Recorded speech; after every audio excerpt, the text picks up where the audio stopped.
We're in Minneapolis, Minnesota with Dr. John Thomas Richards, professor of English at Columbia College, Fort Leonard Woods, Missouri. In front of Dr. Richards is a locked transparent box. The lock itself is sealed so that any tampering can be immediately seen. Inside the box are a number of different objects. Psychokinesis, the movement of material objects without the use of physical means. The box is standing alone in an isolated area, and yet the objects move without being touched by humans. Could you tell us about the operation of the Mini-Lab?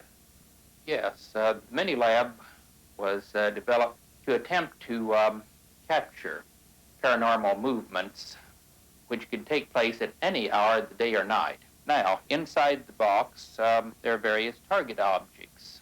A balloon, die, some coins, a pen, sitting on small micro switches. When the object would move, it would open a circuit. This would start motion picture, lights, and camera. This would capture any movement automatically, anytime during the day or night. And the clock would show the time at which these took place. At this point, the small plastic peanuts that are dangling inside the Mini-Lab are moving paranormally. Notice a night target object is moving across the Mini-Lab at this point. Some of the strings which are used to show movement inside the Mini-Lab have wrapped themselves around the night. Now you'll notice these rings.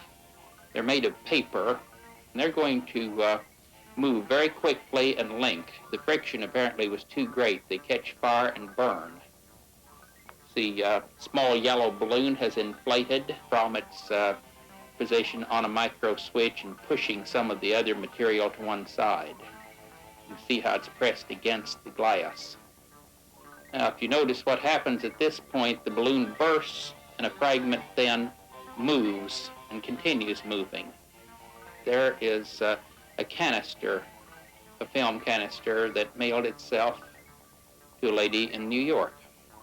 There, a pen is printing very laboriously on the outside. There's another pen message being written.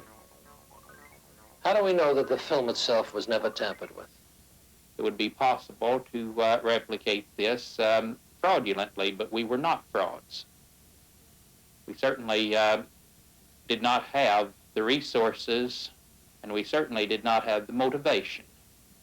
I believe that we have shown, without any possibility of doubt, that psychokinesis occurs.